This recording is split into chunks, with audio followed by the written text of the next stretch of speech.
Hello दोस्तों, स्वागत है आपके अपने चैनल ऑल अबाउट फास्टैग में। कर्मचारी भविष्य निधि संगठन एम्प्लॉइज प्रोविडेंट फंड ऑर्गेनाइजेशन अपने पेंशन फॉर्मूले में भारी बदलाव करने के लिए हर संभव प्रयास कर रहा है। इस प्रकार संपूर्ण पेंशन योग्य सेवा के दौरान औसत पेंशन योग्य वेतन के आधार पर मासिक पेंशन तय करने का प्रस्ताव है, जबकि इस संबंध में अंतिम कर्मचारी पेंशन योजना एम्प्लॉइज पेंशन स्कीम निर्णय भुगतान राशि और जोखिम के बारे में पूरी जानकारी की वास्तविक रिपोर्ट प्राप्त करने के बाद लिया जाएगा।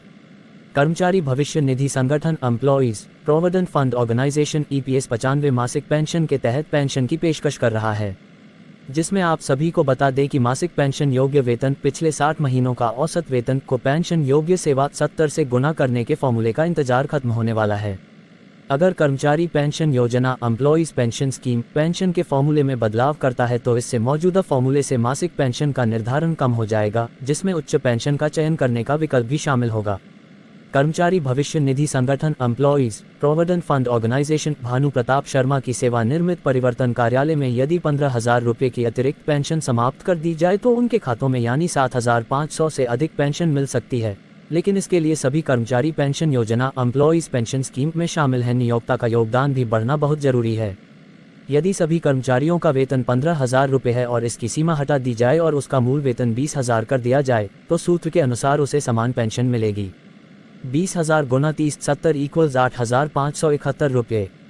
सर्कुलर में स्पष्ट किया गया है कि शेष राशि का निर्धारण क्षेत्रीय अधिकारी द्वारा किया जाएगा। कर्मचारी पेंशन योजना एम्प्लॉइज पेंशन स्कीम जो राशि निर्धारित की जाएगी उसकी सूचना ब्याज सहित या अधिक पेंशन का विकल्प चुनने वाले अंशधारकों को दी जाएगी।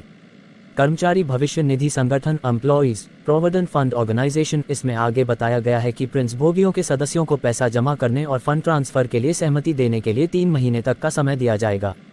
सरकारी कर्मचारी पेंशन योजना एम्प्लॉइज पेंशन स्कीम में सब्सिडी समूह में 15,000 रुपये के मूल वेतन का 1.16% योगदान दिया जाता है।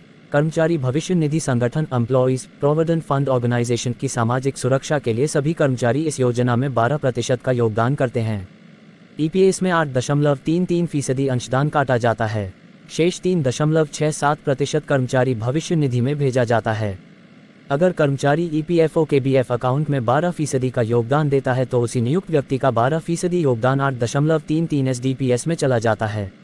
शेष हिंदी का 3.67 PF में कटता है। कर्मचारी भविष्य निधि संगठन एम्प्लॉइज प्रोविडेंट फंड ऑर्गेनाइजेशन में सरकार द्वारा 15,000 रुपये के मूल वेतन का 1.16% योगदान सब्सिडी के रूप में दिया जाता है। ऐसी और अपडेट्स के लिए सब्सक्राइब करें ऑल अबाउट फास्टैग को। Thank you.